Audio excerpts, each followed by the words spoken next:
Bien. Muy bien.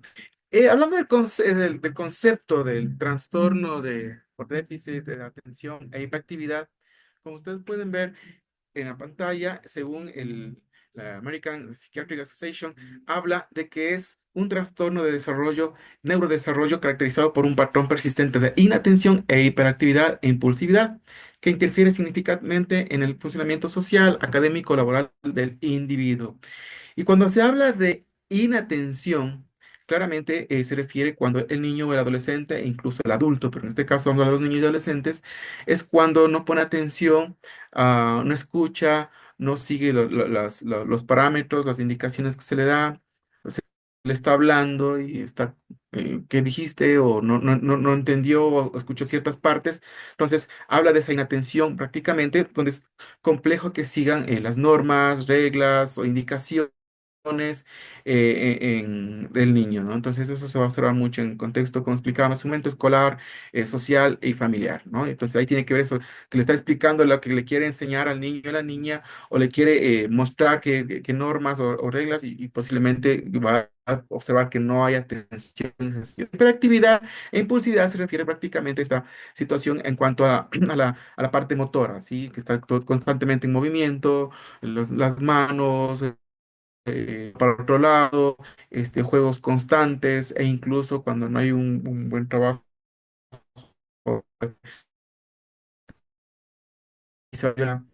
momentos que no tiene básicamente el control del niño o el adolescente. Entonces, y esto, como se explica en el concepto, va a afectar en el funcionamiento a nivel social, académico, laboral del individuo. Y cuando habla laboral del individuo, pues claramente está hablando ya de una persona adulta. Entonces, eso es básicamente el concepto que vamos a estar desarrollando un poquito más y sobre todo desde la parte del neurodesarrollo, más adelante con otros aspectos. Entonces, vamos a pasar a los criterios clínicos según el 610 y el M5. Muy bien, los dos diagnóstico de cuadros mentales y el CIE-11, que habla de la clasificación internacional de enfermedades, claramente son dos manuales que en salud se usa para poder diagnosticar, para poder desde otros enfoques etiquetar, pero de base especificado, ¿sí? Para él se va a encontrar en el código del 301 y en el C11, el nuevo es el CA05. Entonces, estos dos manuales son los que rigen o los que se los guiamos para, especialmente desde la parte clínica, poder hacer estos diagnósticos. En la clasificación del TDA se observa tres tipos de TDA. El TDA que predominantemente es inatento, lo que expliqué hace un momento, no escucha, no sigue órdenes, le cuesta atender, le cuesta este, captar la información, lee y no logra obtener la información o no retiene la información. Sí, entonces ese es el predominantemente inatento, ese es lo que tiene más poder. Pero también está la otra parte que encontramos con el TA, que es predominantemente hiperactivo impulsivo. En cambio, en este aspecto, posiblemente escucha todo, observa todo, posiblemente, no sé si han visto, pasa eso, ¿no? Que el niño está haciendo otras cosas, está jugando, pero escucha todo. Entonces, pero no puede estar, o por más que se le pida que esté posiblemente en un lugar, en una acción específica, está haciendo una otra, pero escucha posiblemente y se observa eso. Entonces ahí se puede observar que es un TDA pretendente y el TDA combinado, donde los dos aspectos, tanto el inatento como el práctico, están fusionados. Entonces, esa es la clasificación. Los dos manuales se logra observar. Es interesante también, otro punto que antes que me pasé por alto, que el manual de diagnóstico estadístico de trastornos mentales es más de uso. No. Sin embargo, el internacional de enfermedades, el CIE-11 es más, se usa en la parte más, en las otras partes, especialmente en Latina y Europea. Entonces, eso es muy importante también observarlo. Siguiente. Bien. Para esto quisiera que eh, puedan, podemos ir primero 7 años, posiblemente porque el diagnóstico se da entre los 5 y 7 años, generalmente se empieza, se va caro o está enfermo. Quisiera que nos puedan a los 7, 8, 9 años y vayan recordando su infancia mientras vamos leyendo unos criterios con respecto al DSM-5 y con respecto a esto. Sí, porque voy a explicar el DSM-5 porque es mucho más completo, mucho más amplio. En cambio, el CIE 11 en cuanto a los criterios es mucho más resumido. Entonces, este va a ser un poco más ampliado. Entonces, uno de los primeros criterios diagnósticos es la presencia de síntomas de inatención. Se requieren al menos 6 síntomas para niños y adolescentes menores de 17 años, ¿sí? Y al menos 5 para mayores de 5 años. Entonces, vamos a ver cómo observan su infancia. Hagamos un poquito este ejercicio, ¿sí? Muy bien. Uno de los criterios es fuentes de errores por descuido en tareas o actividades, ¿sí? Entonces, ahí que no copié la tarea, llega a la casa y ¿cuál es la tarea? No, no me acuerdo, no sé, no, no tarea la profe. Eso, no sé cuánto nos pasó eso, ¿sí? Yo creo que alguien ya alzó la mano por ahí.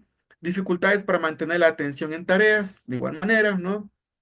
Que especialmente las matemáticas, tareas que muchas difícil poder presente o otros escuchar, habla directamente, están mirando posiblemente haciendo cosas posiblemente, pero no aparentemente no escucha. Dificultades para seguir instrucciones y finalizar tareas, ¿sí? No sé cuántos, a cuántos, si recuerdan su infancia en ese sentido y cuántos vemos en los niños o incluso en nuestro ser mismo, cuántas veces ha sido dificultoso para poder seguir esas instrucciones y al final terminar esas tareas que está muy relacionado con el hecho de sentarnos estos parámetros y luego decir, "Hijo, a volver a empezar la tarea. Problemas de organización,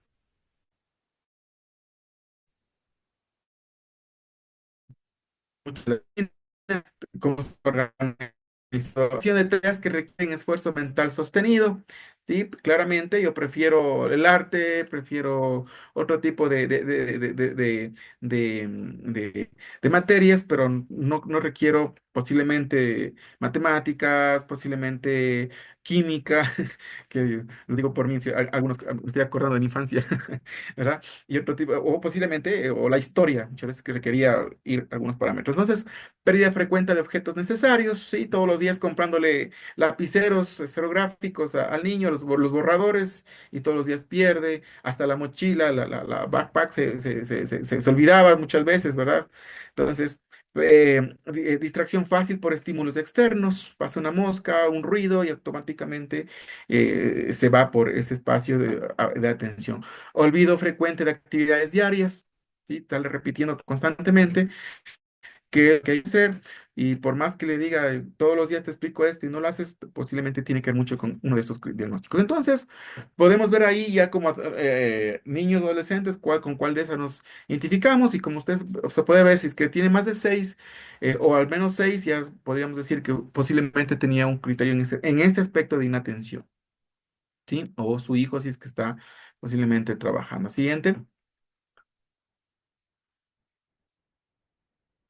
También, como segunda parte, como los criterios diagnósticos, hablamos de la hiperactividad. Ahí también se necesitan al menos 6 síntomas para niños y adolescentes menores de edad y al menos 5 para mayores de edad. ¿Sí?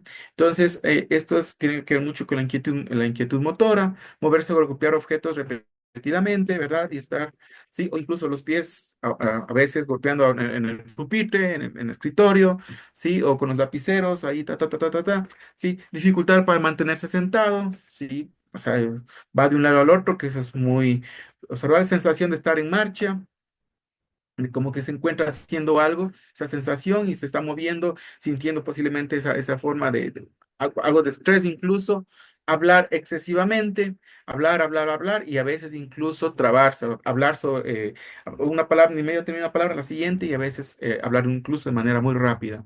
Responder antes de que terminen las preguntas, ¿sí? Dificultad para esperar turnos, eso es algo también muy interesante. E interrupción e intrusión en actividades ajenas, ¿sí? Ahí está, yo estoy haciendo esto, yo hago esto, yo Entonces, ahí podemos ver de todos estos criterios cuántos de esos recuerda usted que tuvo en su infancia o parte de su adolescencia o incluso ahora como adulto y ya puede ir observando algunos de estos síntomas. Siguiente. Muy bien. Como criterios adicionales, se puede observar que estos criterios, estos síntomas deben estar presentes antes de los 12 años, que es muy importante para poder hacer este diagnóstico. Y también, eh, y estos síntomas también deben manifestarse al menos en la escuela y en la casa, por ejemplo, ¿no? Puede ser en otros espacios también. Puede ser posiblemente en los cursos que se tiene, o en otros aspectos, o en otros aspectos, en el club, o en la iglesia, donde sea en otros lugares donde se desenvuelve, pero deben manifestarse al menos en estos dos contextos.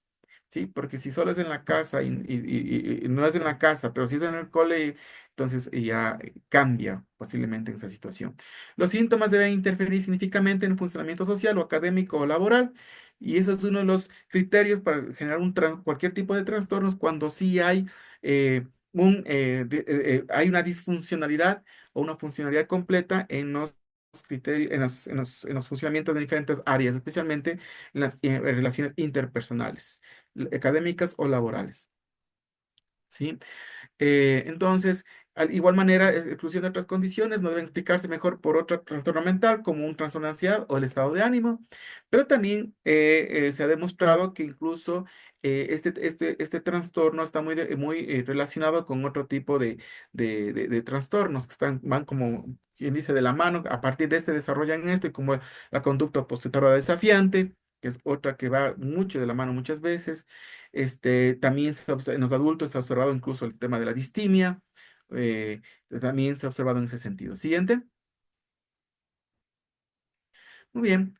Este, entonces, las diferencias principales, como explicabas, entre el DSM-5 y el CI-11 a nivel del uso, especialmente para quienes diagnosticamos o usamos muchas veces por hacer informes o el diagnóstico, generalmente es que normalmente en el DSM-5 especifica que debe ser antes de los 12 años. Sin embargo, en el CIE-10 habla que puede ser habla de la infancia, pero no habla exactamente en qué momento. ¿Sí? Como explicaba en el nivel de detalle, el DSM-5 es exquisito en detalles y en el contexto de diagnóstico es más global, ¿verdad? Y como explicaba, es usado más en Norteamérica. Siguiente. Siguiente, vamos a ver unas bases neurológicas rapiditas. Sí, según la neurobiología, habla de que el trastorno por déficit de atención, habla que hay una disfunción en el área, hablando de la prefrontal, como ustedes pueden ver en el gráfico, ¿sí? Habla que hay una disfunción en esta área relacionada con el tema de atención, la planificación y control de impulsos. Según la neurobiología, habla que existe esto. De igual manera, hay una afectación en los ganglios basales y en el núcleo de accumbens, ¿sí? Que estas áreas están relacionadas exclusivamente con el control motor y los circuitos de la recompensa, ¿sí? Por eso es que posiblemente se puede relacionar por el tema de los problemas de regulación conductual, hablando de la motora y en ese sentido. Y en el cerebro se habla que también existe que está reducido en algunas partes el volumen, especialmente en niños o adultos, tienen una cierta reducción en cuanto es más pequeño el cerebro en estas personas. Siguiente.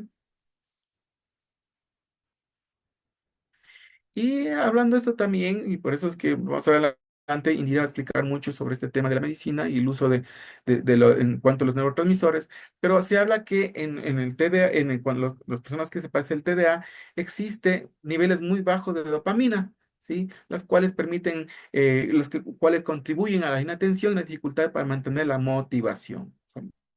Se anda desmotivado, básicamente, y la norepinefrina, que en cambio afecta la capacidad de responder de manera adaptativa a estímulos relevantes. Entonces, estas dos hablan desde un desequilibrio en los neurotransmisores que influyen en el TDA, hablando en ese aspecto, y también hay otros aspectos que de una manera muy grande y amplia habla la neurobiología, que también más adelante va a explicarse un poquito de cómo influye. Entonces, las preguntas que a raíz de esto, ¿no?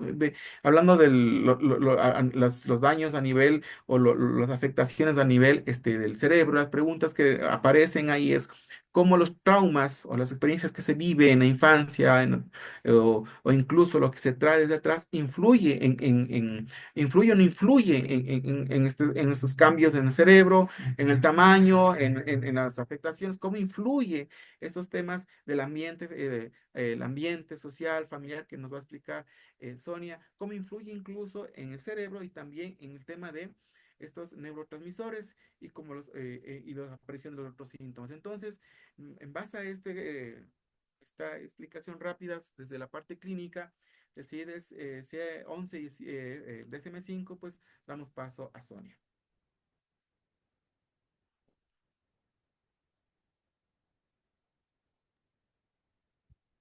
Bueno, y continuando, después de ver toda esta parte científica, vamos a entrar un poquito más en materia de lo que es el día a día, ¿sí?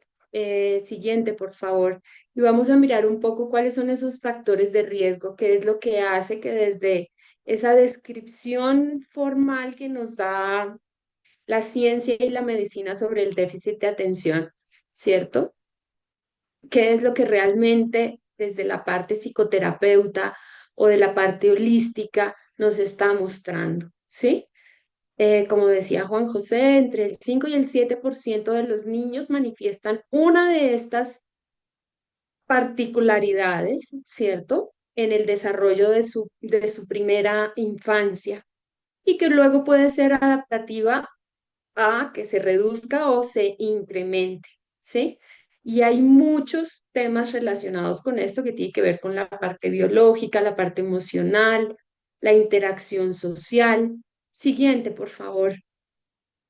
Y aspectos, por ejemplo, biológicos como la genética, se ha descubierto que el portador de este trastorno es el linaje materno, ¿sí? Más que el linaje paterno, es decir, que viaja más en el ADN de la madre. Las alteraciones cerebrales, porque en la infancia el niño puede estar cargado de azúcares que hacen que su cerebro, mientras está en esta fase de desarrollo y maduración, no lo haga de la manera adecuada, ¿sí? Que haya una exposición prenatal a ciertos eventos, síntomas, ¿sí? Y un parto complicado. Entonces, digamos que en el parto hay muchas características que como parto en sí generan una condición biológica, pero que conductualmente, emocionalmente y espiritualmente traen una información para nosotros o para cada uno de nosotros. Y ahí es importante determinar cómo fueron esos nacimientos. Ambientales, el estilo de crianza, si hay atención, no hay atención, ¿sí? Si el niño se desarrolla o el adulto se desarrolla en un ambiente estresante, hace que su sistema nervioso no procese adecuadamente esos neurotransmisores y genere un estado de ataque o huida constante, ¿sí? Y exposiciones a toxinas o a metales pesados. Y la parte psicosocial, donde hay falta de apoyo emocional, es decir, que no validamos las emociones, tanto del adulto como del niño, y es como si nada pasara. Entonces, si él nos quiere contar algo, nosotros sí, después no, y no prestamos atención a lo que está sucediendo y no estamos presentes y conscientes para ellos, son detonantes para que esta situación de el déficit de atención se haga presente. ¿Sí? Siguiente, por favor. Y aquí está puntualmente el eje central que a nivel psicológico marca la presencia de este trastorno. Y son los aspectos emocionales generados o causados por las heridas emocionales. Recuerden, si algunas veces han podido vernos en las charlas o en los live, hemos hablado muchas veces de cómo se crean las heridas emocionales. Las heridas emocionales vienen en ese periodo de la infancia donde buscamos de nuestros cuidadores el amor. Ellos nos los dan al principio de la vida de una manera desinteresada y nos lo vamos creciendo y la dinámica va cambiando. En ese cambio de dinámica se va creando eh, lo que se llama el guión de vida y en ese guión de vida surgen las heridas emocionales y esas heridas emocionales tratamos de cubrirlas con comportamientos para llamar la atención y crear el ambiente perfecto para sentirnos amados, valorados y aceptados. Entonces se crean heridas emocionales como el rechazo, como el abandono emocional. A veces hay padres presentes pero ausentes. Puedo dar todo físicamente, que no le falte absolutamente nada, pero no le doy mi presencia o le doy mi amor o no le transmito el amor. Y ahí hay abandono emocional. Hay injusticia o hay herida de humillación porque descarto su sentir o lo comparo con otro hijo o con los hijos de los amigos, ¿sí? O a otros niños les va mejor en el colegio que a ti porque tú no puedes hacer esto.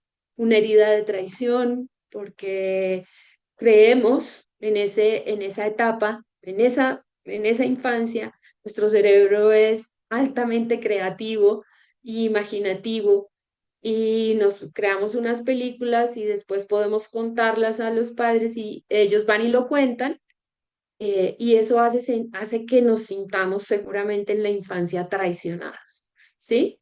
O casos un poco más graves o complejos, por ejemplo, que el niño alcanza a percibir si el padre o la madre están siendo infieles y ahí hay una traición, porque para el niño o la niña, el padre de su sexo opuesto es su primer amor. Entonces también se crea una herida emocional por ahí. La herida de vejación cuando hay maltrato, ¿sí? Maltrato físico, emocional, ¿sí? Mental, negligencia, porque puedo no cuidarlo, dejarlo solo, hacer que tienda la cama, haga la comida, no mirar que necesita algo, no llevarlo al médico, abusos, ¿sí? Desde el abuso físico, ¿sí? Hasta el abuso por o te comes todo y no te paras de la mesa. Eso es un abuso también. Y a la dependencia emocional, y es hacer que necesiten a los padres. Pues cualquiera de estos aspectos emocionales hacen que este niño o adulto, ¿sí? Esté buscando la aprobación constante, esté buscando el amor. Entonces, ¿qué sucede? Que él va a utilizar este mecanismo para alejarse o acercarse, dependiendo lo que necesite. Y aquí un punto importante, si lo vemos en la mirada desde las constelaciones, eh, y tomando un poco lo que Juan José decía de la clasificación, ¿cierto? Lo que corresponde a cuando es un trastorno por inatento. Él está mostrando dentro de su sistema que hay algo que no quieren escuchar. O sea, que hay algo que el sistema está hablando a voces y él no quiere escuchar o no está preparado para escuchar y le está mostrando al sistema que no está listo. Y en la de hiperactividad, ¿qué quiere decir? Que hay una persona del sistema o hay algo en el sistema que necesita mostrarse, pero él, el niño o el adulto, se mueve constantemente porque no se puede quedar quieto, porque si se queda quieto, se puede morir. Entonces, ¿qué significa esto? Que hay un riesgo latente dentro del sistema o hubo un abuso o una muerte y el niño la está mostrando. Asimismo, también puede estar mostrando, si es que no ha no ha sucedido cosas anteriores, que en su estado de gestación o parto haya estado al límite de la muerte. Entonces necesita moverse porque la información que él recibe en su campo es que si no se mueve, se muere. Y luego viene la tercera, que es la combinación de las dos, y es que si no me muevo, o sea, si no me muevo, me muero, pero prefiero no escuchar para no exponerme a la muerte, ¿sí? Digamos que en constelación o en el sistema, ¿sí? Expresa esto y esto se ancla, si ya nos vamos un poquito más, en la cuarta capa embrionaria, ¿sí? Donde trae toda la información transgeneracional y del entorno. Entonces, no solo es porque haya una connotación o una característica física que se pueda presentar el trastorno de déficit de atención, sino que también se pueden incluir variables emocionales, biológicas o de crecimiento, ¿cierto? Y sociales, que son muy importantes. Entonces, antes de entrar a hacer un proceso de medicación o de definición real o confirmación de este trastorno, habría que mirar cuáles son esos protectores o cuáles son esos factores que nos permiten proteger esta situación. ¿Sí? Siguiente, por favor. Entonces, los podríamos enfocar como en varias miradas. La primera, a nivel familiar, es tener una crianza positiva, expresar emociones positivas y constructivas, validar lo que está sintiendo el niño o el adulto. Y es cómo te sientes, cómo te estás sintiendo con esto. ¿Para qué? Para que él se sienta escuchado y hay atención en él. Ya su nombre lo dice, hay un déficit de atención, ¿sí? Una educación y conocimiento es, ok, por ejemplo, si él está manifestando esta hiperactividad, es, ok, ¿cómo te sientes? ¿Qué está pasando? Dime qué pasa en este momento. Es decir, traerlo al aquí y a la hora para que él reconozca cómo se está sintiendo y lo pueda gestionar y pueda saber qué está pasando en él. Es decir, hacer una mirada introyectiva o una mirada hacia adentro que le permita reconocerse. Quitar las etiquetas negativas, por supuesto. Es que siempre eres, ¿sí? Desordenado, eres, no te puedes quedar quieto, ¿sí? Me desesperas. Estas características o estas etiquetas negativas destruyen, ¿sí? La posibilidad que el niño se sienta acogido, que pueda estar gestionando sus emociones para poder ser equilibrado o por lo menos volver al estado neutro, llamémoslo así. Y la cuarta a nivel familiar es no juzgar. Es tal vez de las más difíciles porque estamos acostumbrados a juzgar todo el tiempo. A nivel humano y social está hacer un entorno inclusivo, es decir, no separarlo o segmentarlo porque es un niño hiperactivo o porque no se puede concentrar. Entonces vendrá el apoyo desde el campo laboral de incluirlo o el campo escolar de si está a cargo un docente, un maestro, un profesor, decirle, ok, fulanito, ¿tú qué opinas? ¿Qué piensas? ¿Ya hiciste? ¿Cómo lo hiciste? Para que él se sienta dentro de partícipe, que es muy importante. Para el ambiente laboral, muchas veces se encargan tareas y la persona está con su déficit, es buscar un acompañamiento. ¿Cómo te fue con esto? ¿Terminaste esto? ¿Te puedo apoyar en algo? ¿Para qué? Para que exista lo que viene a continuación, que es la red de apoyo que permita sentirse sostenido dentro de lo que está sucediendo, ¿sí? Hacer promoción de habilidades sociales es permitirse el fogueo en. Hay algunas veces que las personas que tienen esta sintomatología pues son retraídos, prefieren no hablar, entonces darse la posibilidad de entrar al medio, ¿sí? Hablar, no sentirse juzgado, que su red de amigos y de apoyos colaboren y contribuyan a hacer esto. La siguiente, por favor. Indy. Bueno, muchas gracias.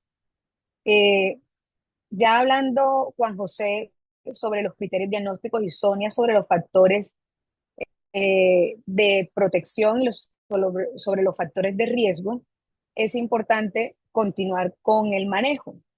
Eh, como tanto Sonia como Juan José lo expresaron, es supremamente importante tener una claridad y una certeza del diagnóstico para poder hacer un buen manejo.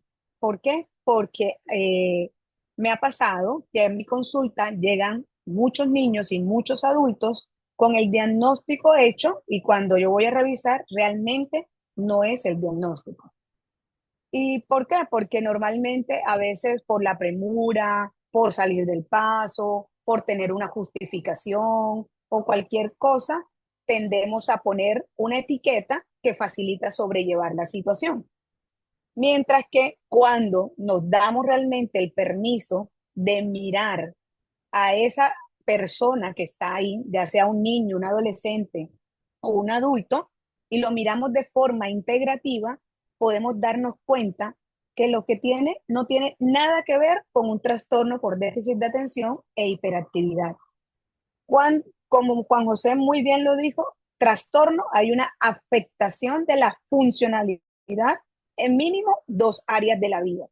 ¿Y qué pasa? Es muy frecuente el niño que no se queda quieto en su casa, pero es capaz de escuchar en su clase toda una clase.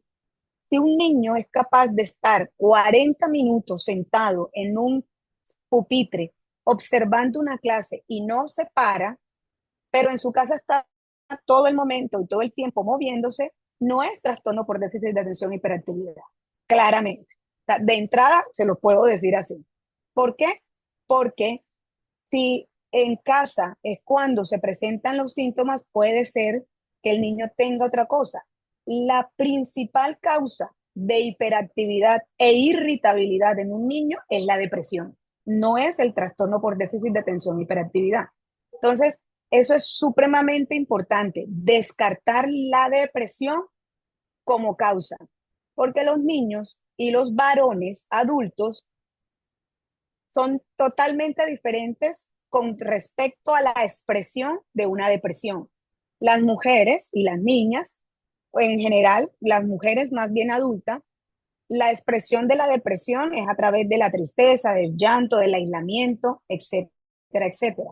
Pero en los niños, como no reconocen lo que están sintiendo, no saben cómo expresarlo y lo que hacen es irritarse y se mueven para poder generar algo de atención, para poder expresar esa tristeza que está ahí. Y en los varones, como la sociedad muchas veces lo contiene con el hecho de que los hombres no lloran, los hombres no pueden sentir tristeza, un hombre que es triste no es tan macho, todo eso son decires que normalmente la sociedad impone en la vida de un hombre, que normalmente el hombre no se da el permiso de sentir una depresión y expresar una depresión.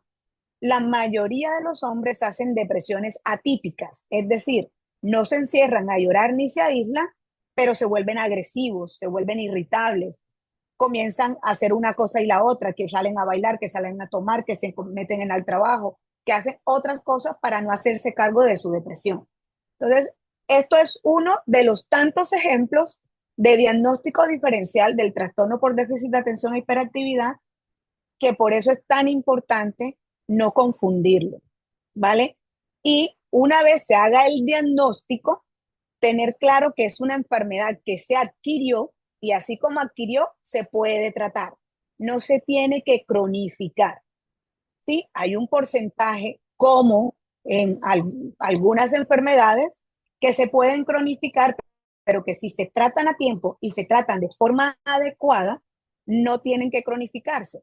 El porcentaje que se cronifica con un tratamiento inadecuado es el 33%. Si la persona recibe un tratamiento adecuado, que no es un tratamiento para sola la persona, un niño con trastorno por déficit de atención e hiperactividad recibe unas ayudas que ya las voy a explicar, pero el tratamiento principal es para los cuidadores, o sea, los que realmente deben ir a terapia son los cuidadores. Entonces, no, doctora, yo vengo para que le haga tratamiento a mi hijo y el niño tiene 4 años o 5 años, que me ha pasado, y yo, no, mamá, o sea, el niño va a terapia ocupacional, el niño lo puedo mandar a terapia del lenguaje, el niño lo puedo mandar a otras cosas y puede venir a terapia de psicología para hacer una expresión de emociones o algo así, pero el tema de la psicoterapia es para mamá y para papá, porque claramente el tema no es el niño, el tema son los padres, ¿vale? Entonces, cuando se hace el tratamiento integrativo, debe tenerse en cuenta esta parte para que sea completamente diferente y para que realmente sea un manejo efectivo. ¿Listo? Entonces, el tratamiento va a depender según el cuadro clínico, porque no es lo mismo el que es solo déficit de atención, el que es hiperactividad o el que tiene las dos. Cada uno va a tener un manejo diferente. Incluso puede ser, y eso es súper importante porque no es solamente para el trastorno por déficit de atención e hiperactividad, sino para todas las enfermedades. Yo puedo tener un diagnóstico, pero mi diagnóstico no tiene el mismo origen que el otro. Entonces, el tratamiento del otro no tiene por qué exactamente servirme a mí. Entonces, por ejemplo, el ejemplo más frecuente, que como fulanito está deprimido y le sirvió la hierba de San Juan, entonces tómate tú también la hierba de San Juan. Pero imagínate que la depresión de este es porque lo abusaron, porque lo maltrataron, o porque papá murió, o porque lo abandonaron. Dependiendo del origen que desarrolle la enfermedad, así va a ser mejor el tratamiento. O sea, cuando el tratamiento es enfocado en el origen, es mucho más efectivo el resultado.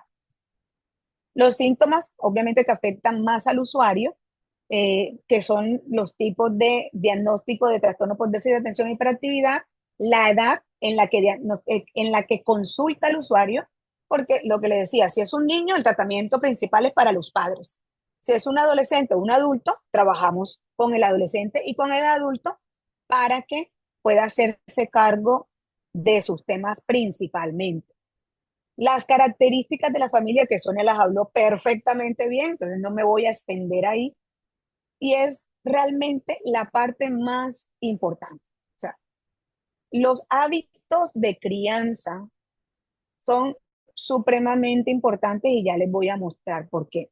Y los recursos con los que cuenta. Si tienes un sistema de salud en donde te puede valorar el psicólogo, el psiquiatra, si hay psiquiatra infantil, muchísimo mejor, el terapeuta del lenguaje, el terapeuta físico, el terapeuta ocupacional, porque todo es un manejo interdisciplinario. De nada sirve que solo el usuario haga psicoterapia con psicología, sino o con psiquiatría, si no tiene un buen manejo del lenguaje. Tiene que ir a fonoaudiología y a terapia del lenguaje. Si no se puede quedar quieto, no puede terminar una tarea, tiene que ir a terapia ocupacional, tiene que ir a terapia física. Entonces, el manejo realmente tiene que ser no solo desde el punto de vista físico, mental, energético, emocional y espiritual, sino con con otros sistemas de terapia que permita que el tratamiento sea más efectivo. La siguiente. Entonces, lo que les decía, el manejo integral implica un manejo estructural, un manejo funcional, un manejo energético, un manejo emocional, un manejo sistémico, un manejo transgeneracional y un manejo espiritual. La siguiente. Entonces, el manejo estructural, indistintamente de que sea un niño, un adolescente o un adulto, debe ser principalmente conductual, en el sentido de que en los niños, como ellos todavía no tienen desarrollo del pensamiento lógico, ellos todavía no pueden asumir las consecuencias de sus elecciones, pero los padres sí. Entonces, al niño, desde la parte conductual, los padres tienen que aprender a poner normas, a poner límites, a, a a tener una buena comunicación entre ellos, a tener una forma clara de crianza, a saber cómo dar una orden. En caso de que el comportamiento afecte diferentes áreas, hay que incluir, como lo dijo Sonia, a las otras áreas, si está practicando un deporte, si está en la escuela, todo eso se debe incluir. Si se requiere un refuerzo escolar, el entrenamiento en habilidades sociales, que eso lo puede hacer normalmente o psicología o terapia ocupacional o eh, trabajo social, que también debe estar incluido en el tratamiento. Las prácticas deportivas es algo que se recomienda tanto en niños como en adultos, porque las prácticas deportivas te permiten ayudar a estar presente en el aquí y en el ahora y te sirven tanto para el déficit de atención como para la hiperactividad. Entonces, va a tener realmente un efecto muy positivo con respecto al tratamiento. Y la formación de los padres y los cuidadores es lo más importante. Es necesario realmente que papá y mamá de un niño que tenga este diagnóstico vaya a terapia y se haga su trabajo emocional, porque un niño enfermo es el resultado de unos padres que tienen algo disfuncional en su comportamiento, ¿vale? Los niños no cogen la enfermedad del aire ni de la calle. ¿Hay un componente genético? Sí. Sin embargo, para que ese componente genético se pueda expresar, debe haber un componente ambiental. La genética por sí sola no desarrolla la enfermedad. La siguiente. El manejo funcional ya es el trabajo de cómo funciona el sistema nervioso. Ahí es importante hacer procesos, la mayoría de las veces de nutrición. Por ejemplo, niños que no comen bien, que están llenos de dulces, de azúcares, son niños que van a estar hiperestimulados y por naturaleza van a estar inquietos y no porque tengan la enfermedad, sino porque tienen demasiada energía. Entonces hay que bajar. Estos niños deben tener una dieta con restricciones de azúcares y carbohidratos y además de eso, una actividad física que les permita canalizar toda esa energía en algo que sea productivo para ellos y que los entrene en mantenerse presentes en el aquí y en el ahora. Hacer procesos de desintoxicación, tanto para niños, adolescentes y adultos, es necesario. ¿Por qué? Porque como Sonia lo dijo, puede ser intoxicaciones por metales pesados, por químicos, por alimentos, por ejemplo, por el uso de maquillajes, todas estas cosas que pueden realmente producir irritación del sistema nervioso. Entonces, una desintoxicación es necesaria.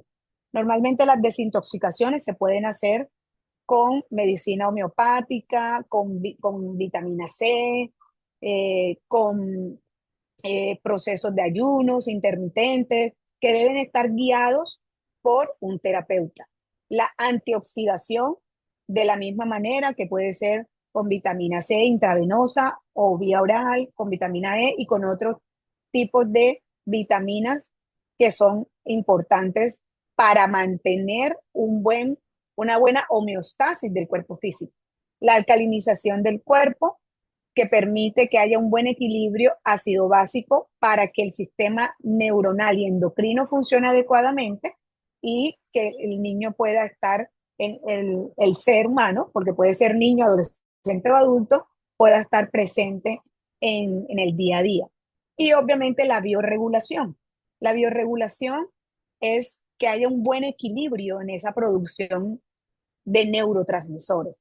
Como Juan José lo mencionó, la dopamina y la noradrenalina son los dos que más se asocian de forma importante. Sin embargo, sabemos que cuando se afecta la serotonina, que es el neurotransmisor de la tranquilidad, cuando se afecta la acetilcolina, que es el neurotransmisor que nos permite ayudar con la ansiedad, cuando se afecta la melatonina, que es el neurotransmisor para el sueño, la dopamina, que es el neurotransmisor de la motivación y del disfrute, o la noradrenalina, que es el neurotransmisor de la adaptación, cualquier afectación de estos neurotransmisores puede generar la enfermedad.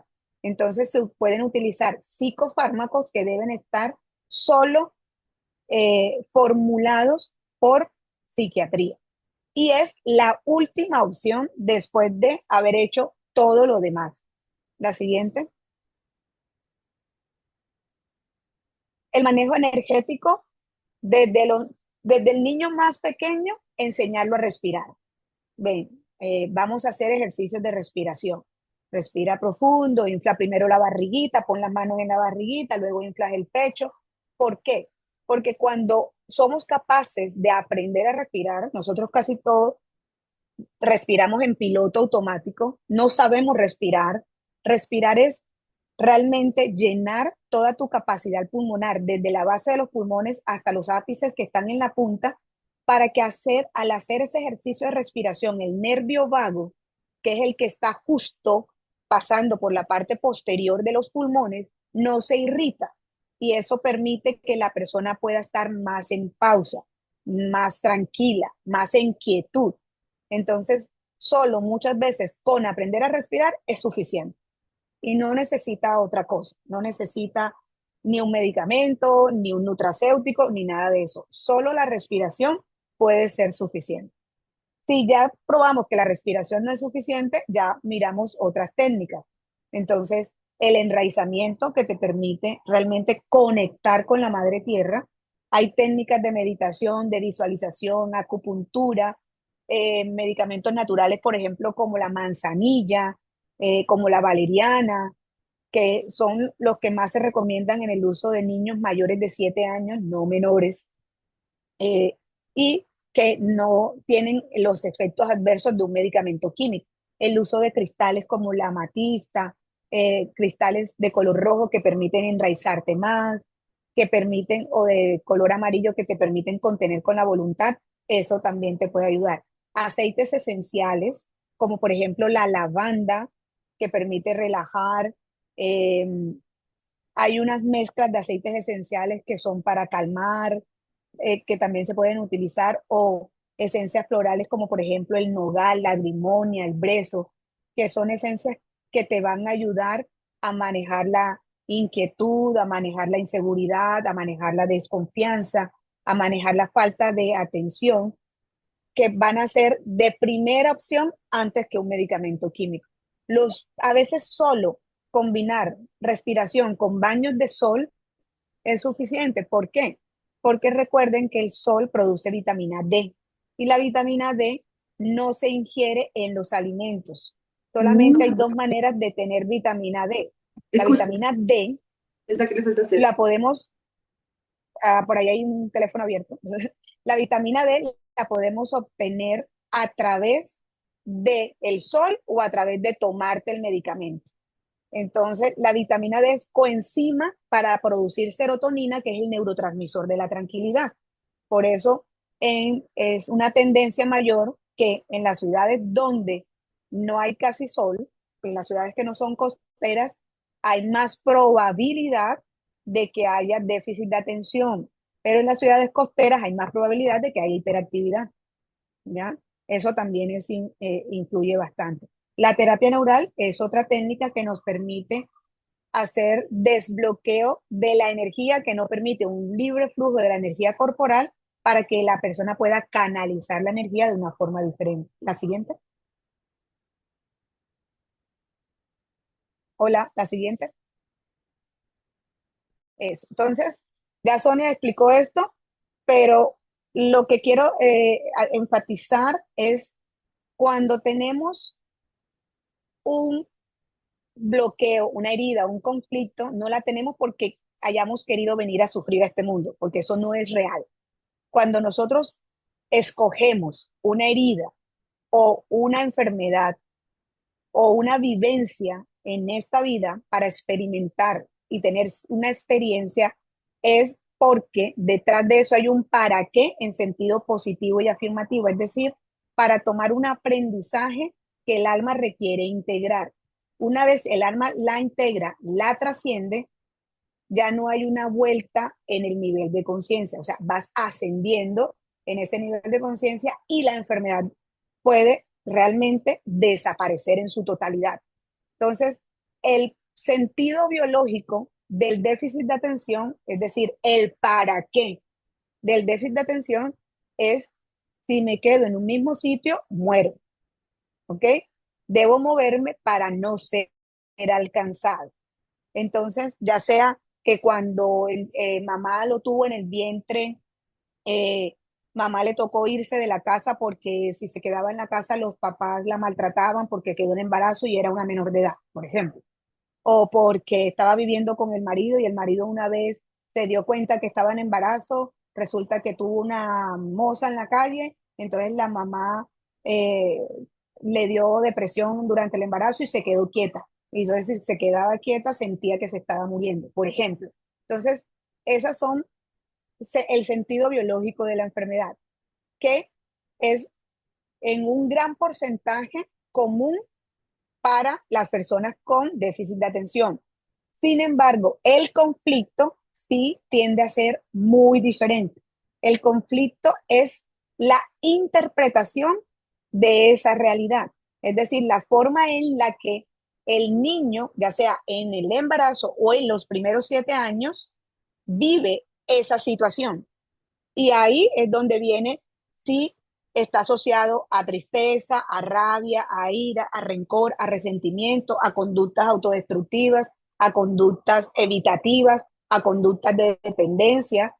El resultado de esa gran variedad de abanico de síntomas va a estar más asociado al conflicto. La siguiente.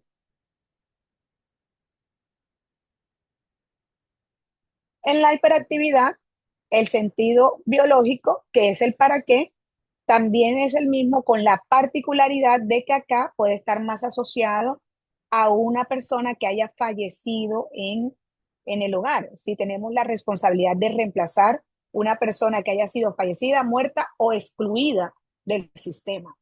Entonces, necesita esa persona reemplazar. Por ejemplo, que durante el embarazo a la mamá o al papá se le murió un familiar, inmediatamente ahí puede haber una afectación y el niño puede desarrollar en su edad de más o menos en promedio 4 años en adelante, puede desarrollar los síntomas. ¿Listo? La siguiente.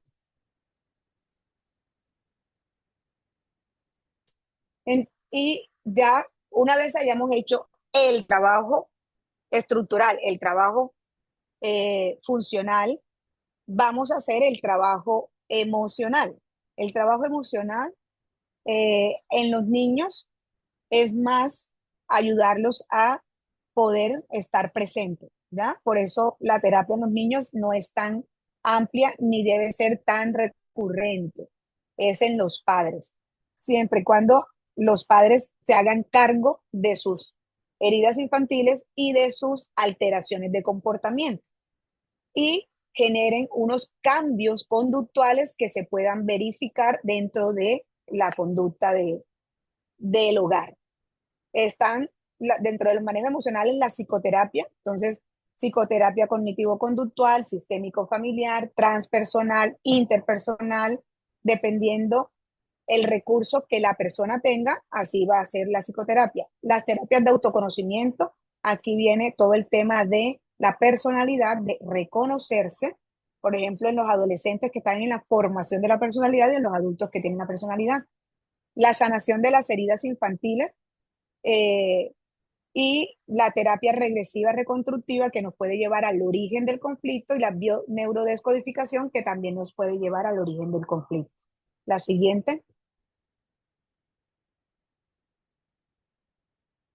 El manejo sistémico y espiritual ya también se puede hacer con las técnicas psicoterapéuticas, sistémicas, psicogenealogía, constelaciones integrales que pueden ser familiares y espirituales o espirituales, más otro tipo de terapias que pueden ser como la terapia de respuesta espiritual, la terapia vida, la psicomagia.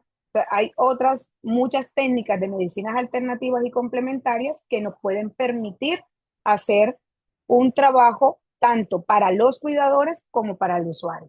La siguiente. Bueno, entonces, muchísimas gracias y bueno, abrimos el micrófono.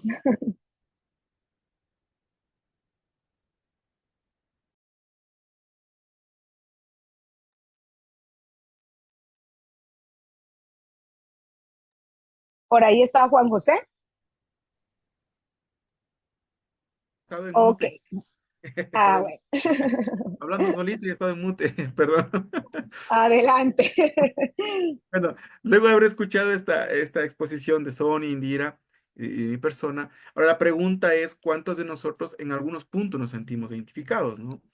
En todas estas áreas, desde donde, desde la posible emoción, desde la posible la parte ambiental, desde la parte transgeneracional, desde toda esta forma integral de poder abordar este tema, ¿no? Entonces, ¿cuántos nos hemos identificado, ya sea como padres, ¿verdad? ¿Qué heredé? O como hijos, ¿qué heredé? Como maestros, como profesionales en la salud incluso, ¿no? Porque a veces solo pensamos como psicoterapeuta, digo, mandar eso y ya estuvo, y no abarcamos los otros enfoques que son muy importantes, ¿cierto? Entonces, para identificarnos en todo esto y a raíz de eso, pues el autoconocimiento que es parte de esto, ¿verdad? De nosotros mismos y también ahora sí poder abrir el tema de preguntas. Entonces, ahora vamos al tema de preguntas y vamos a escoger todas las preguntas que ya nos han escrito acá. Entonces, Elizabeth Nieto nos dice, ¿qué pasaría con un TDA y epilepsia? Doctora Indira. Ok, bueno, cuando hay una epilepsia, la epilepsia eh, tiene también diferentes orígenes, pero la epilepsia tiene una particularidad que como es una afectación de la conducción eléctrica del sistema nervioso, pues neuronal.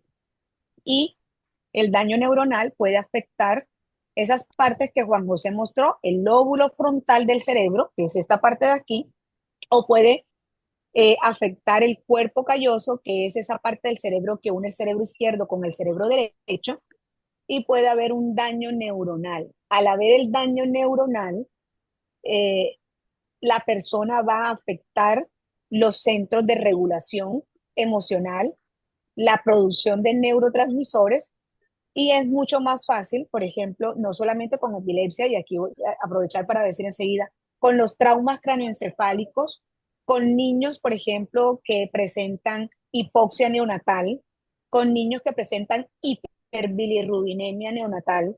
Ellos tienen más riesgos que un niño normal, o sea, que un niño que no haya tenido ninguna de estas enfermedades o ninguna de estas problemas durante el nacimiento o durante el parto, de desarrollar trastorno por déficit de atención e hiperactividad. Muy bien, gracias. Jonathan nos dice, ¿cómo podría identificar la diferencia entre un niño con TDA y otro niño con ansiedad? ¿Quién nos responde ahí? Bueno, la ansiedad normalmente es esa sensación de angustia, de preocupación o de miedo que me permite actuar de una forma diferente. O sea, la situación, y aquí es importante, normalmente los niños, por ejemplo, con ansiedad, cuando están tranquilos, pueden terminar una tarea, pueden hacerse cargo de una responsabilidad, pueden verse una película, pueden hablar con un amigo, pueden jugar durante un tiempo. Los niños con déficit de atención e hiperactividad no pueden hacer ninguna de estas actividades. Ujú. Gracias. Sí, y quería cortar perdón, un poquito también, a veces cuando me ha pasado a mí, yo he tenido algunos usuarios que han venido con TDA, con el informe y todo ya realizado. Y ha sido interesante que cuando están sentados aquí en el consulta, están súper tranquilos. ¿Sí? Y entonces yo les digo, no tiene TDA. Me dicen, ¿por qué? Sí, no, pues si tuviese TDA, me dice un relajo de consultorio o le hago preguntas y responde, le digo. Entonces, Sí, entonces, eso también sería muy interesante y claro, y luego se observa lo otro que tú dices con el tema de la ansiedad, que es muy diferente en ese sentido. Y, y quería contar con un poquito lo que mencionaste en eso, ¿no? Y lo importante que sí es trabajar con los papás. Y cuando vienen Eh, a consulta les digo, yo voy a trabajar con ustedes, especialmente si son de 17 años para abajo, digo, yo voy a trabajar con su hijo sí siempre y cuando ustedes trabajen en terapia familiar. Si no, no me hago cargo, les digo. Entonces dicen, algunos dicen sí, otros dicen no, otros psicólogos sí lo hacen. Bueno, llévenles, porque eso tiene que ser en ese ambiente y en esta situación, porque como explicábamos, todos esos factores influyen sí o sí en el sistema. Como decimos, el sistema lo absorbe y no permiten avanzar en ese sentido. Perfecto. Dice Alicia. Adicionalmente, perdóname, Juan, Sí, sí, Sonia. adicionalmente, si hacemos una mirada desde el aspecto energético, la ansiedad es una proyección del futuro que quiero traer al presente. Y como no logro manifestarla en el presente, entro en desesperación. ¿Sí? Entonces es una proyección de lo que quiero conseguir tratando de traerlo al presente. Y se crea ese estado energéticamente. Perfecto. Gracias. Dice, Alicia nos dice, conozco un adolescente de 15 años, tiene TDA, rasgos de autismo y esquizofrenia. Tiene muchos cuadros de agresividad. ¿La madre necesita también terapia? ¿O qué se le puede recomendar? Yo diría primero hacer un diagnóstico desde todos los aspectos, de todas las miradas que indicó Indira, para determinar cuál es la ruta terapéutica o las recomendaciones terapéuticas. Recuerden lo que hablábamos ahora, y es que cada caso es muy particular. No se puede decir, porque esto no es una fórmula, ah, sí, te voy a recomendar dos de esta, una terapia de esta y cinco de esta. Ah, y tómate esto para una desintoxicación.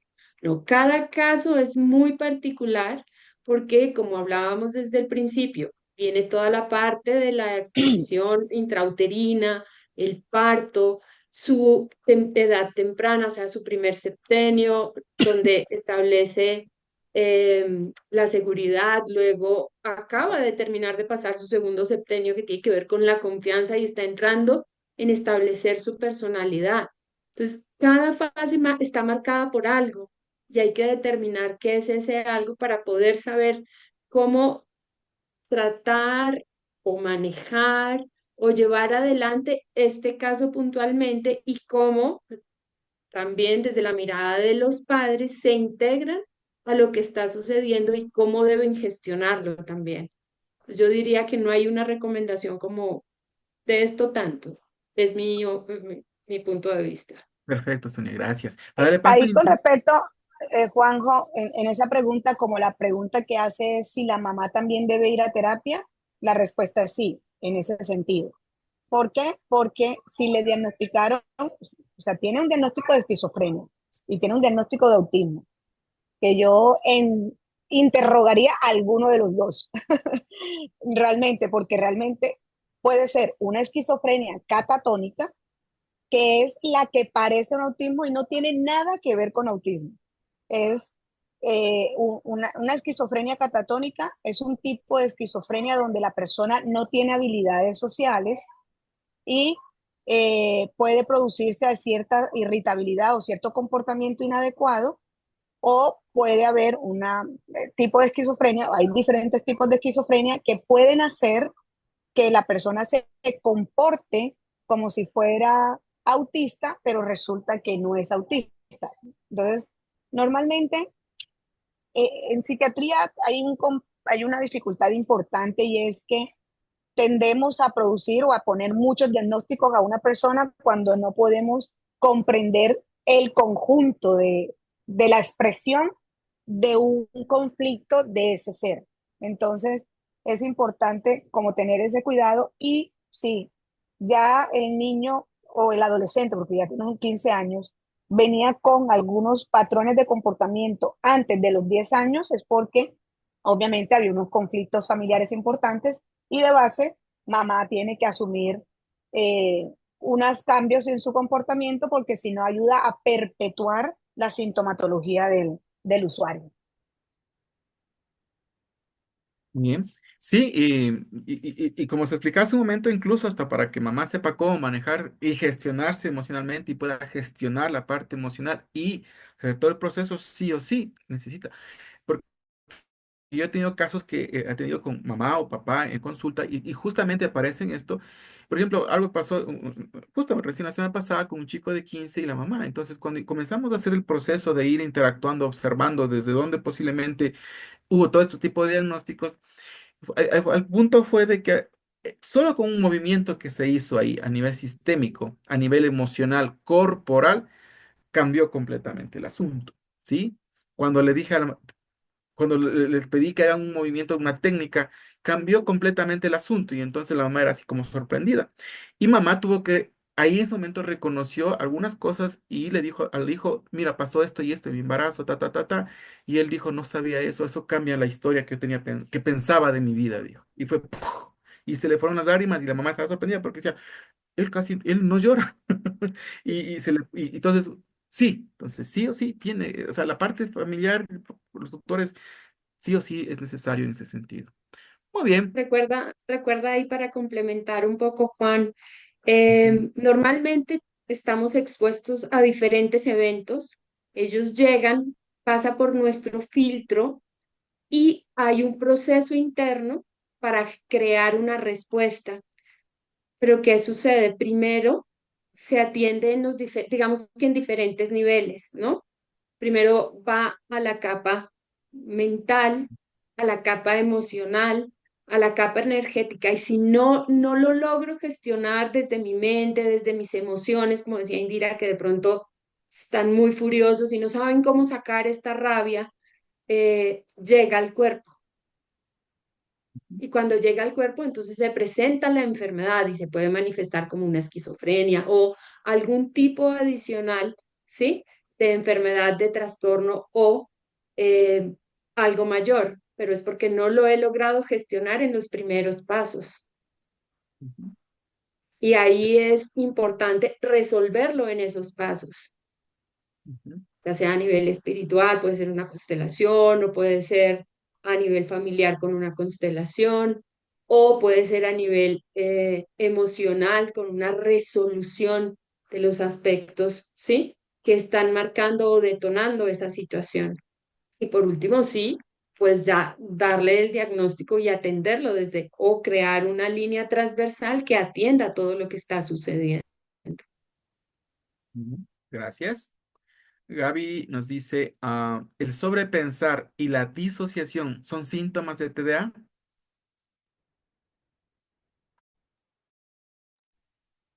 El Yo sobrepens la disociación puesta como la desconexión de estar en el presente, sí, que de hecho parte del déficit de atención puede estar asociado a esa desconexión, ¿ya? Y el sobrepensamiento eh, no está tan asociado realmente, ¿ya? Más que un sobrepensamiento es, porque bueno, si es un sobrepensamiento que tiene diferentes puntos de atención, por ejemplo, puede estar asociado más a la ansiedad o puede estar más asociado a trastorno obsesivo compulsivo o a otras cosas, ¿ya? Normalmente el déficit de atención es casualmente que hay una disminución en la capacidad de generar atención. Por lo tanto, eh, el pensamiento, la producción del pensamiento también puede estar disminuida.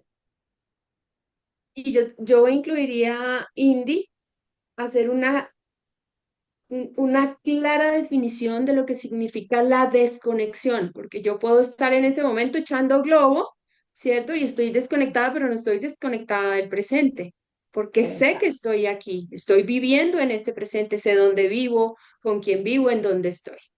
Y la desconexión de no conozco nada ni nadie. Son dos tipos y uno marca una evasión y el otro marca un trastorno. Ujú. Entonces yo ahí diría que no siempre la desconexión forma parte del TDA. Exacto. Muy bien. Como, como dijo Juan José, cumplir con los criterios. Mínimo 6 si es menor de 17 y mínimo 5 si es mayor de 17. Perfecto, gracias.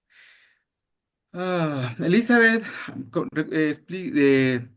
pregunta, ¿qué se puede recomendar a un chico con TDA, adolescente, y que presenta también el trastorno oposicionista desafiante y agresivo?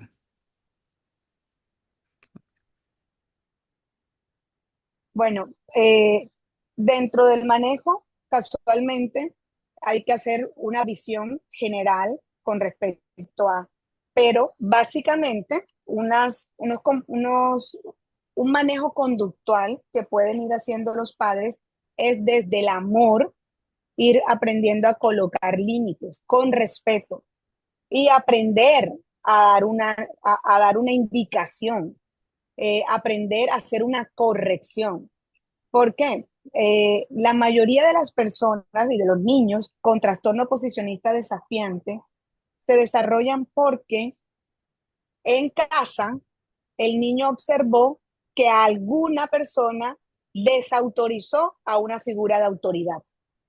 Entonces, si papá desautorizaba a mamá o si la abuela desautorizaba a mamá o a papá, o si alguien desautorizaba o si los papás se desautorizaban entre sí, ahí va a haber una contraposición de órdenes, hay una ambivalencia, entonces el niño no va a comprender a quién debe escuchar o a quién no, y toma la postura de a la final no hacer, no cumplir con una indicación o una norma, ya sea de alguno de los cuidadores o de las figuras de autoridad. Entonces, hay que evaluar la relación de los padres también, igual que cuando es solo el diagnóstico, y hay que hacer un manejo igual funcional, porque hay que descartar eh, que este trastorno posicionista desafiante no tenga otras causas y es importante hacer manejo con la familia. O sea, si es adolescente, siempre, siempre incluso hasta en adultos, a menos que definitivamente la red de apoyo no se pueda tocar porque ya es adulto, vive con la esposa, los papás ya no están, están en otro país o cualquier otra cosa donde no pueda hacer una intervención familiar, listo, o puede ser que necesite trabajar con la esposa, con los hijos, con las personas que viven en el lugar, porque eh, el ambiente es lo que favorece o no a que la persona haga cambios. Ningún ser humano repite una conducta a menos que tenga una ganancia secundaria. Si yo hago un comportamiento y repito un comportamiento, aunque inconscientemente me haga daño, si lo sigo repitiendo es porque inconscientemente tengo una ganancia positiva atrás de eso. Entonces, yo siempre voy a desarrollar un comportamiento por una ganancia. Y eso es algo que hay que mirar cuál es la ganancia para poderme hacer cargo del comportamiento. Ok. Javier Aro dice, un adolescente ya con diagnóstico de TDA, ¿cuáles serían las herramientas que usaría él y uno de los cuidadores? Porque los dos no están juntos. Creo que se lo respondimos, pero bueno. Y luego lo complemento con lo que dijo Javier, dice, los padres cuidadores somos los que de una u otra forma los causantes del TDA. Al no estar juntos, identificar cuál de los ambientes es el causante, sobre todo si no se puede cambiar ese ambiente, que el adolescente identifique qué es lo que causó este trastorno. Bueno, Una separación no es causante del trastorno por déficit de atención e hiperactividad. Eso es importante tenerlo claro. Lo que es causante es la manera como los papás vivieron la separación. Porque si la vivieron de una forma cordial y hubo un buen trato, el niño no va a desarrollar un trastorno. Pero si hubo, porque puede ser, entonces el niño va a la casa de papá y papá le habla mal de mamá. El niño va a la casa de mamá y mamá le habla mal de papá.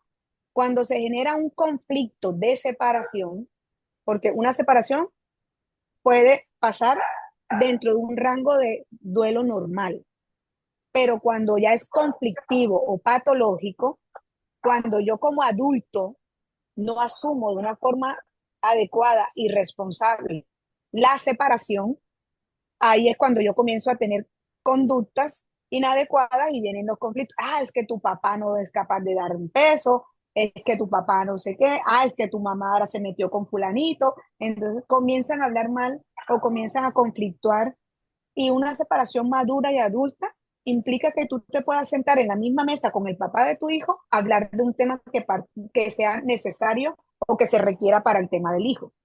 Cuando se hace así, no hay conflicto y no genera trastorno. Bien. Y las herramientas que menciona, qué herramientas se puede usar. Sí o sí, pues explicó hace un momento, habría que hacer, si no hubo ese duelo adecuado, funcional y todo demás, pues toca trabajar ahí con la pareja, el tema de la relación de padres, el toma de decisiones, eso es algo muy importante.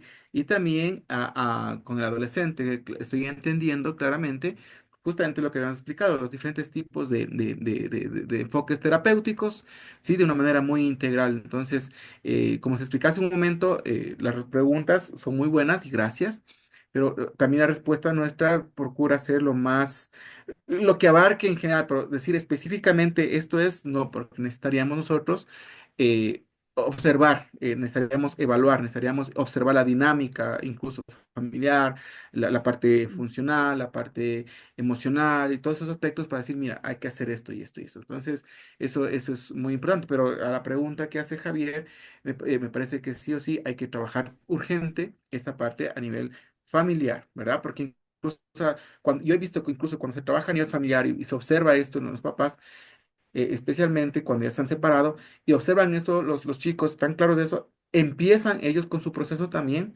de querer sanar, de querer transformar, de querer acceder a ese tipo de procesos, porque están dando cuenta que si ellos están haciendo el cambio, inconscientemente también es eso, ¿no? Empezar con ese proceso, diría yo. Eso. Otra pregunta, bueno, un comentario que nos hace Alicia. Dice, gracias, me encanta la idea de juntar la parte energética, constelaciones y psicomoción. He leído mucho de estos temas para lograr sanarme. Dios les bendiga grandemente. Gracias, Alicia. Muchas gracias por Gracias. eh, esta Esa esta bendición. afirmación. Exactamente. Jonathan dice, en el ámbito educativo, ¿cómo podría trabajar con un niño con TDA? Tomando en cuenta que solo lo veo alrededor de 1 a 2 horas por día. Soy como psicopedagogo, pero son tantos casos que uno atiende que a veces el tiempo de trabajo es muy corto.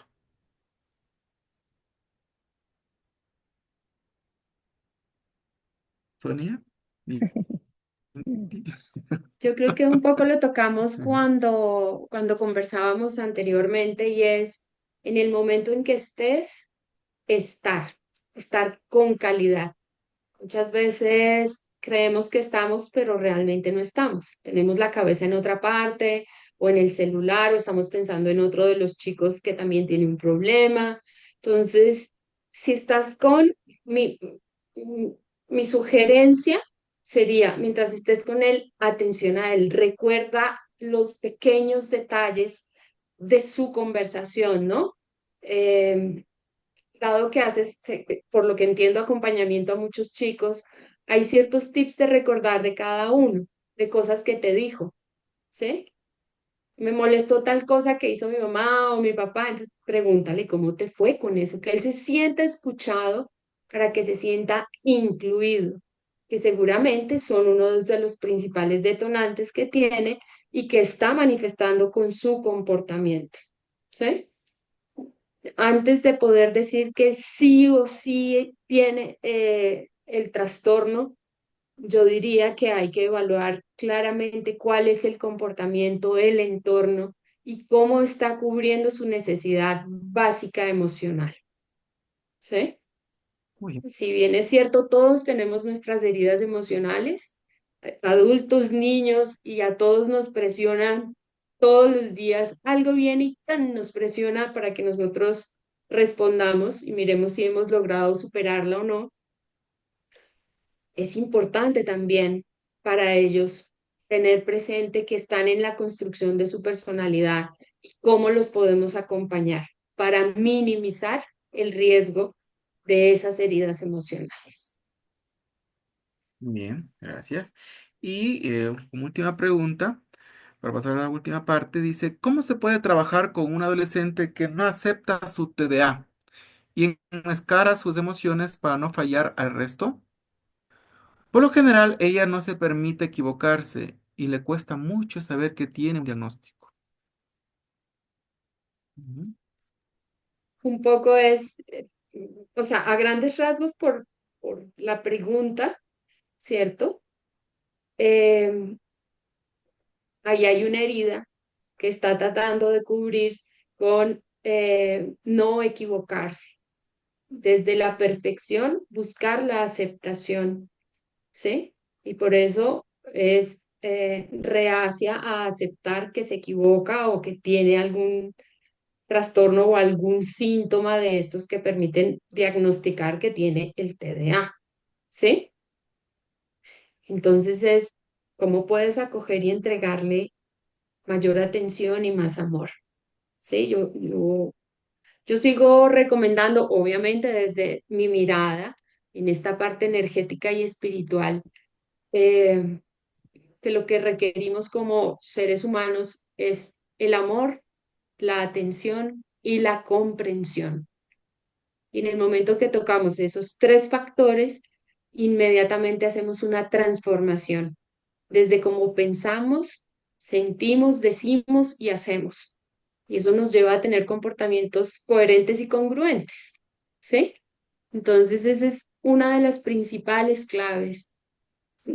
Ya de por sí estamos diciendo, tiene TDA, ya los estamos juzgando. Sí, hay un comportamiento, una connotación que hay que mirar, un trastorno que nos está mostrando algo. Entonces, démonos la posibilidad de mirarlo desde otros puntos de vista que nos faciliten entrar en esto, ¿sí? Y por eso es que existen hoy en día tantas herramientas alrededor de, porque empieza a surgir la parte holística para mirar desde otro punto, ¿sí? No solo desde la definición científica, es esto de acuerdo a una tabla, y entonces cumple 1, 2, 3, 4, 5 diagnosticado. Tantos medicamentos, tantas cápsulas y listo. Ya hay algo más, y ese algo más es el que debemos darnos el permiso de abordar. Muy bien. Elisa Nieto creo que es la consentida, no sé quién es, pero te hace una pregunta a ti directamente, Sonia. Wow. Desde el lado energético, ¿qué podríamos mirar con epilepsia? Porque tú eres la gurú de la energía y la espiritualidad.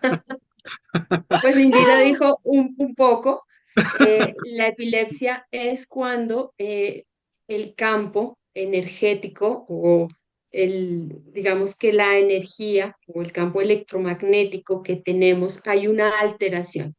Nosotros como energía tenemos un campo morfogenético, no solo del cuerpo, sino de los órganos y de nuestros sistemas. Y algunas veces puede crearse cortocircuitos o alteraciones por diferentes motivos.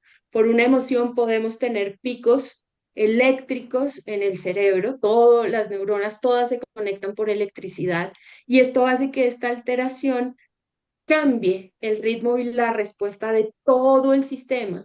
Y al alterarse todo el sistema es la manifestación corporal que tiene, ¿sí?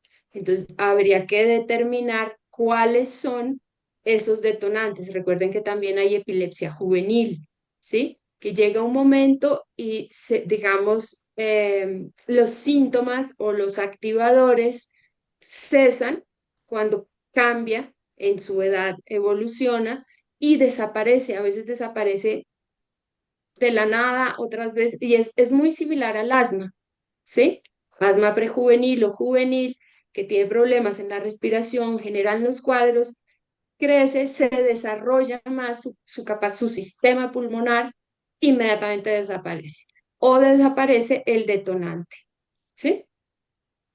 Entonces, yo diría que habría que mirarlo puntualmente que le está generando este cortocircuito o esta alteración eléctrica en el cerebro para que tenga esta conducta.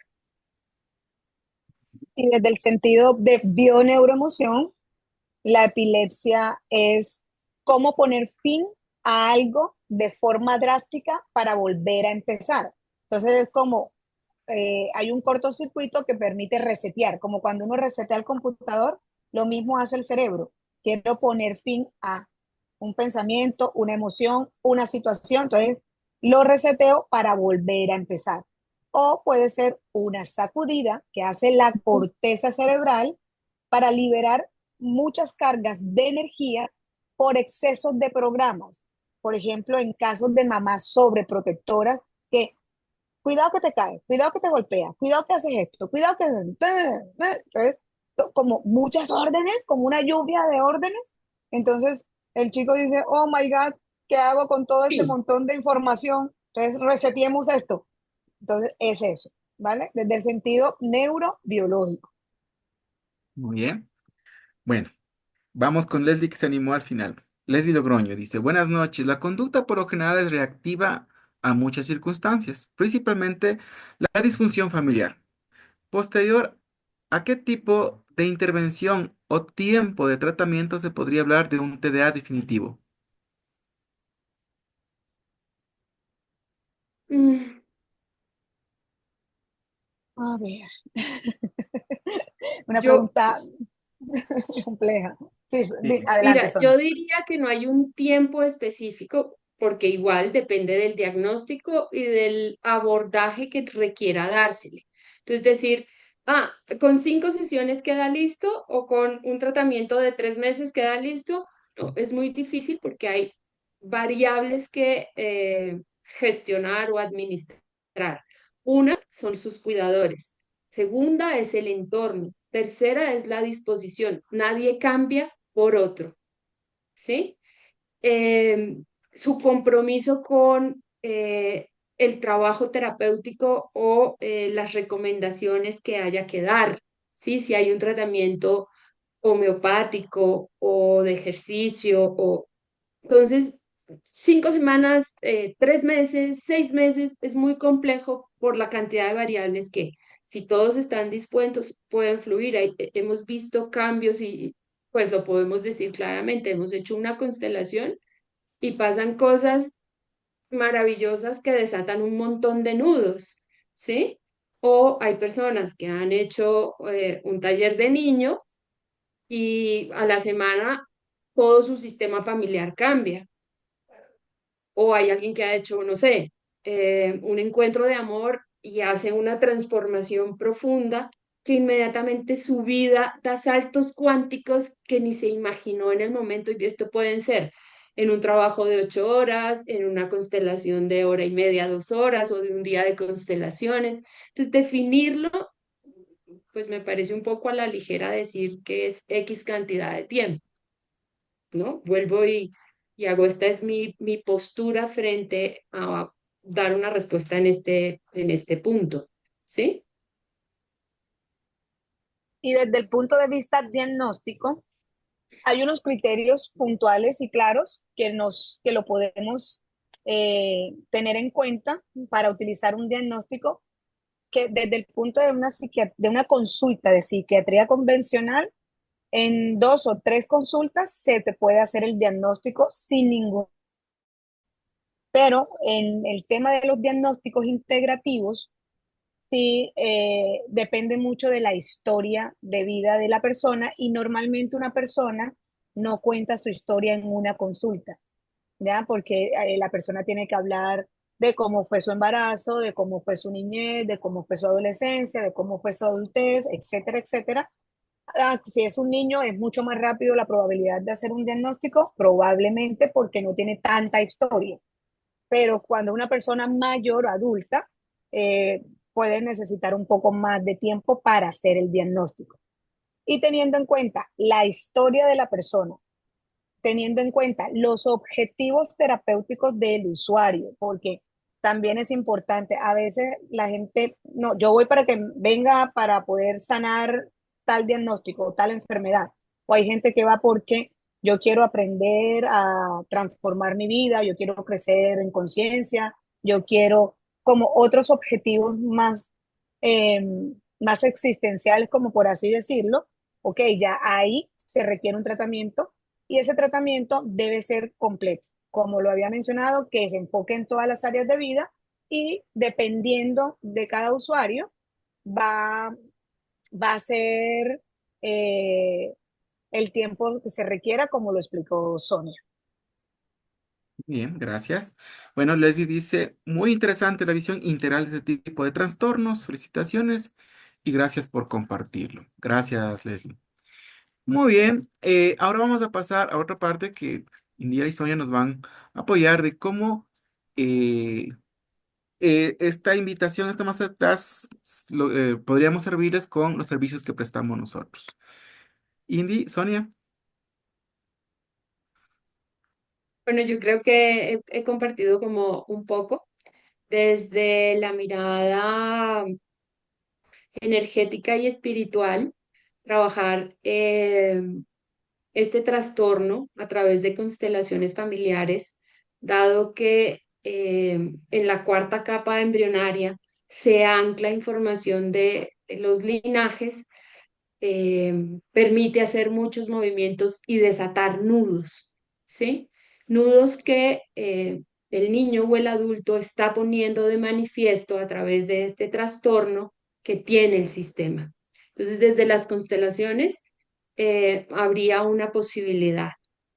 Desde el conexión con mi guagua, trabajaríamos todos esta mirada emocional, ¿sí? Que se vuelve detonante de riesgo para presentar el TDA, ¿sí? Y puede estar tanto en el adulto como en el adolescente. Y el encuentro de amor, que finalmente es este estado de reconciliación con lo que yo espero de mí y lo que yo estoy reflejando hacia afuera. Es una combinación de qué quiero yo de mí en la mirada interior y qué estoy proyectando desde eso que me exige el entorno, ¿sí? Yo creo que esa sería como la posibilidad de acompañar y asistir a través de los talleres este tipo de sintomatología o este trastorno, ¿sí? Para mirar realmente y efectivamente, yo creo que adicional, no sé si me adelanto, Indy, sería pues la prestación de nuestros servicios en diagnóstico y consulta para que puedan determinar si efectivamente hay, cuáles son los detonantes que están creando este trastorno o estos inicios de trastorno. Como Sonia lo mencionó, y creo que en mi cuando yo estaba hablando, que hablé sobre el manejo emocional, el manejo sistémico y el manejo espiritual, habían unas imágenes que eran las imágenes de los talleres. Casualmente, Conexión con mi guagua es un taller que nosotros hacemos de 2 días. Es exactamente. Es un taller que nosotros hacemos que comienza el primer día desde las 8 de la mañana, más o menos hasta las 7 de la noche. El segundo día de las 8 de la mañana, más o menos hasta la 1 de la tarde, 2 de la tarde. Y en este taller lo dividimos en diferentes partes. Hacemos proceso conductual, hacemos proceso energético, hacemos proceso emocional, hacemos proceso sistémico y hacemos proceso transgeneracional y hacemos proceso espiritual, porque utilizamos técnicas durante el taller de psicoterapia transpersonal, de terapia regresiva, reconstructiva, de bioneuroemoción, de reestructuración cognitiva, de psicoterapia sistémico familiar, de psicogenealogía, que nos permiten en un taller hacer en promedio lo que una persona logra en 8 a 10 sesiones, lo podemos hacer en un taller de un fin de semana, ¿vale? Y la particularidad de los talleres, que por eso a mí me encanta hacer talleres, y es que los procesos individuales son muy buenos, porque de hecho la mayoría de mi consulta es individual, pero la particularidad de los talleres grupales es que a pesar de ser grupal, cada persona hace su trabajo individual. ¿Por qué? Porque cada persona conoce su historia, no tiene que ventilar su historia a todo el mundo. De hecho, si ella quiere decir y compartir parte de su historia con alguien, lo puede hacer dentro del proceso. Y es importante porque los procesos de sanación grupales son exponenciales, porque a medida que yo me transformo a través de unos aprendizajes y unos reconocimientos, puedo ayudar al otro a transformarse a través de esos mismos aprendizajes o reconocimientos. Entonces, si hay varias personas haciendo un taller, lo que los otros aprenden también está al servicio de mi crecimiento personal. Por eso es importante estos talleres y por eso un taller de un fin de semana o de 2 días prácticamente, de un día y medio prácticamente, te pone en una situación donde vas a hacer como si estuvieras haciendo 8 o 10 sesiones. El taller de encuentro de amor, que es un taller que se inicia a las 2 de la tarde, finaliza a las 10 de la noche, es un taller de 8 horas donde también utilizamos diferentes técnicas terapéuticas, psicoterapia, autoconocimiento también. Acá no es tan enfocado a heridas infantiles, sino más al amor propio. Y cuando hablamos de amor propio, no es el amor de cuentos de hadas, de chispitas mariposa, ni nada de eso. El amor propio es el amor que es capaz de ser responsable consigo mismo, de respetarse a sí mismo, de autocuidarse y a través de un proceso de comprensión, reconocer que es necesario haber vivido ciertas experiencias para trascender un aprendizaje. Entonces, un encuentro de amor es un taller que te permite realmente hacer comprensiones de tus experiencias, no solamente de lo que pasó en tu infancia, sino de todo lo que ha pasado a lo largo de tu vida, desde que tienes uso de razón hasta el último momento de tu vida. Y las constelaciones familiares, hacemos jornadas desde las 9 de la mañana hasta las 7 de la noche, que las personas pueden asistir como que pidan ser consteladas o como participantes en la constelación. ¿Cómo así? Por ejemplo, yo puedo decir, yo quiero ir a constelarme porque tengo trastorno por déficit de atención y hiperactividad y quiero hacerme cargo del origen sistémico, del origen familiar, del origen ancestral que tenga este conflicto y quiero resolverlo a través de la constelación. Perfecto. Esa persona se hace su constelación y los que están participando en la constelación también reciben una información que les va a permitir hacer procesos también de aprendizaje, porque ninguna persona asume un rol en una constelación si no resuena con la energía de ese rol. Entonces es importante reconocer que no solo el que se constela es el que hace procesos, sino todos los que participan o los que observan el proceso de constelación. Por eso es tan bonito todos estos talleres, ya sea conexión con mi guagua, encuentro de amor o constelaciones integrales, porque realmente nos permiten hacer todo un manejo en diferentes áreas de mi vida, en diferentes planos de mi ser y tener un manejo más efectivo de todos mis recursos, ya sea físicos, mentales, emocionales, energéticos o espirituales. Bien, gracias. Elisa Nieto dice, ¿qué pasa con TDA en adultos? ¿También interviene la familia? Por esa razón, hacemos estos talleres. ¿En qué sentido? Ya de adulto, cada uno se hace responsable, ya no puede pedir que la familia cambie, pero cuando nosotros nos hacemos responsables, y en este punto, por ejemplo, conexión con mi guagua, cuando en conexión con mi guagua lo que hacemos es reparentalizar, que es una manera, la reparentalización es sanar, observar y todo, transformar lo que pasó.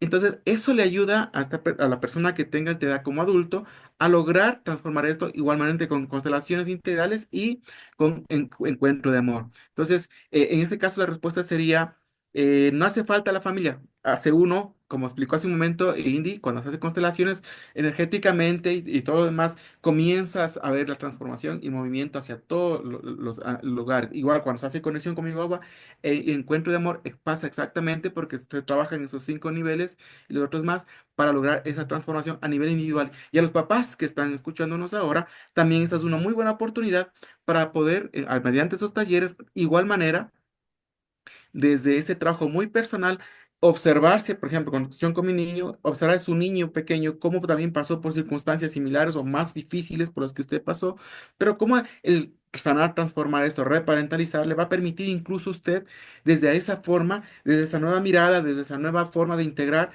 avanzar y trabajar en el proceso con su niño o su adolescente, ¿verdad? Y eso va a permitir esa transformación en esos procesos. Entonces, por esa razón es que nosotros hemos realizado y trabajamos con estos talleres y hemos hecho esta masterclass para mostrar esta necesidad y las herramientas que tenemos para poder proveerles a ustedes, ya sea como un adulto que está pasando, viviendo el TDA, o a su vez como un padre o madre o tutor de una persona, de un niño que está viviendo el TDA para poder esto ayudarle de forma integral a poder tener estas herramientas desde a nivel personal, pareja, familia, y así poder lograr vivir de una manera mucho más funcional, en conciencia y sobre todo en esa interacción desde el amor espiritual unos con otros y lo que tenemos y encontrar el para qué, los propósitos, para qué pasa todo esto. Esto, con esto respondo a la pregunta de Elizabeth y también motivarles a cada uno de ustedes que puedan ser parte de esto. Conexión, Encuentro de Amor va a ser el 1 de marzo, justo hemos hecho esto para los feriados, justamente el feriado de carnaval. Sábado, 1 de marzo hacemos Encuentro de Amor de 2 a 10 de la noche.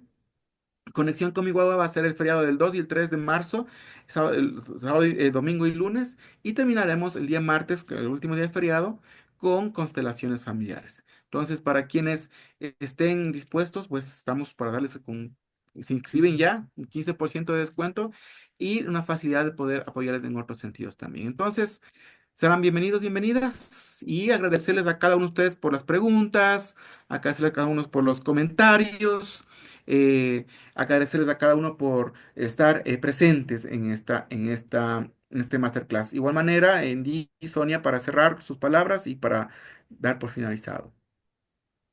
Bueno, de mi parte, muchísimas gracias por estar presentes, por acompañarnos, por escucharnos.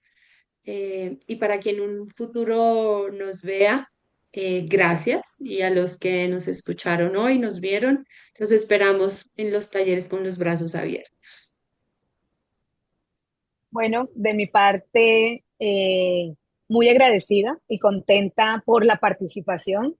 Realmente me gustó muchísimo las preguntas, las intervenciones, todo eso, porque lo hace más interactivo. Y invitarlos realmente a darse el mejor regalo que nos podemos dar. Y es, si nosotros queremos que mi familia cambie, lo primero es trabajo en mí.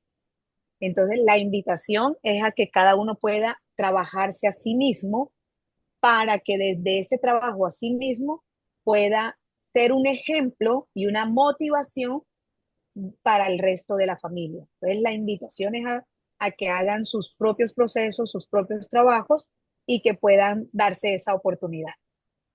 Muchas gracias, Sonia Indira, también por este apoyo tremendo que nos brindaron. Y bueno, entonces terminamos este espacio y nuevamente agradecerles a las personas que nos están mirando ahora y también nos van a ver en el futuro y recordarles que estamos para servirles.